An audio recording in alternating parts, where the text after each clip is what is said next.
So I needed this Coke. So, okay, let's get going.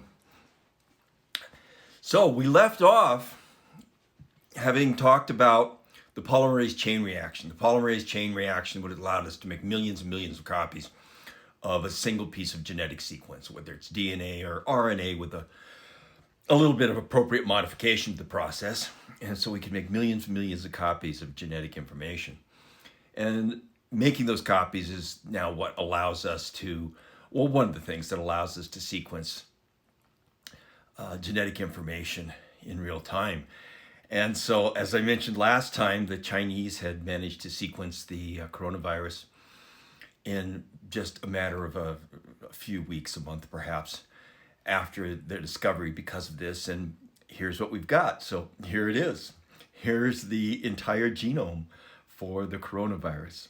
It's over 30,000 letters long. Now, that may seem like long, but in comparison to the human genome, it's nothing, and we've sequenced that. And the human genome is nearly 3 billion letters long. So recall that each word is 3 letters long. So the whole genome of the coronavirus is only about 10,000 words. And remember that there are only 22 words and some punctuation, some begin a sentence here, end a sentence here, and then 22 words in the genetic language. And those words are just the names in the genetic code for each of the 22 amino acids. So you can think of a gene as a sentence in the genetic language. Each sentence simply specifies the amino acids sequence of each of the roughly 30 proteins that make up the COVID-19 virus. So here it is. Here's the COVID-19 virus as it would appear if it was fantastically magnified. And in fact, these images are drawn from what would be various things have been put together so we can understand what the structure looks like, the structure of the virus looks like. They're put together from electron microscopy, from X-ray diffraction, from various other kinds of things that let us piece together what the various pieces of protein look like. And as you look at this thing, it's actually kind of beautiful. It's amazing that this very simple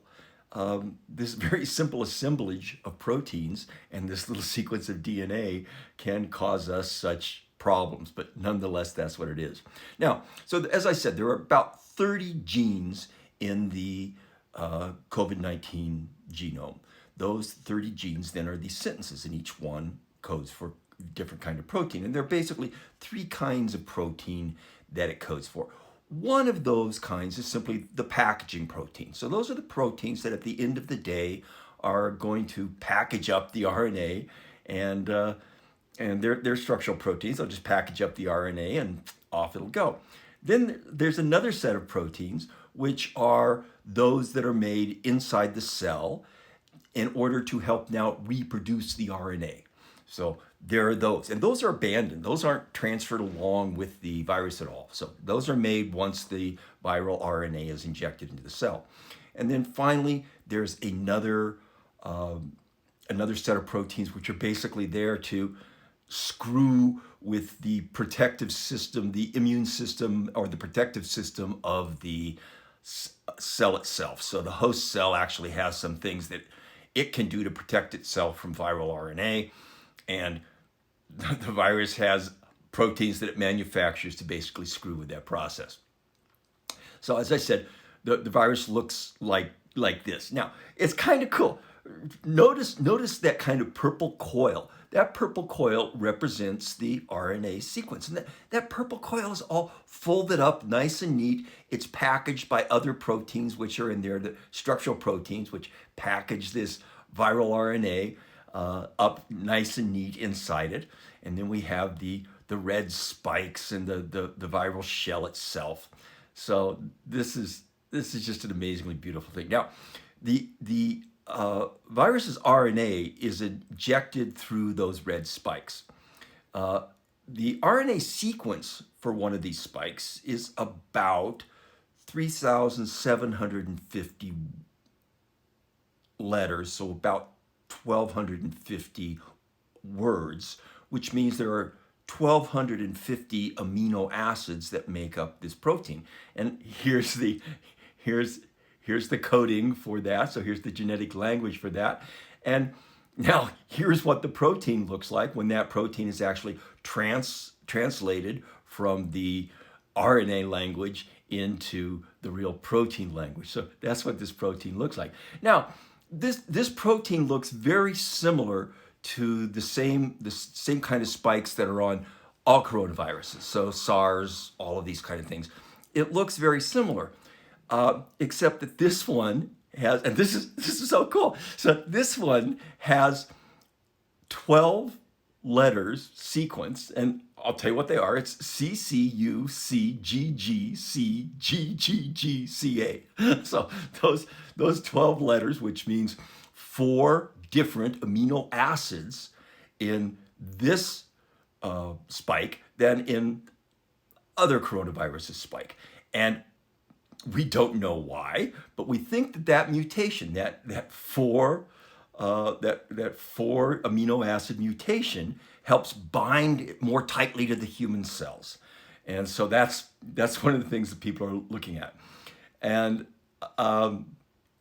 once it binds to a human cell through those red spikes, it just injects its RNA, and its RNA is transported to the ribosomes, the host ribosomes. Remember, those are the protein factories inside the cell. So the RNA is transported to there, and it's read and goes, oh, my cell wants me to make these proteins. And so it starts making these proteins. And of course, the ribosomes don't know that they're making the viral proteins at all, but they go about doing those. So as I mentioned, a very important class of these proteins that it goes to make are now the proteins that are going to go and copy the viral RNA and make many, many copies of it that'll package off and be released. And so one of these proteins is called NSP12. And here's the code for NSP12. And after you've looked at the code, you go, yeah, it's a lot of letters. But now you look at the protein that it produces, and this is what the protein looks like. And so what that protein, it's one of a group of proteins, what that protein does is it actually participates in making copies of the RNA. Now, as I said, there are other proteins. Here's one called NSP16.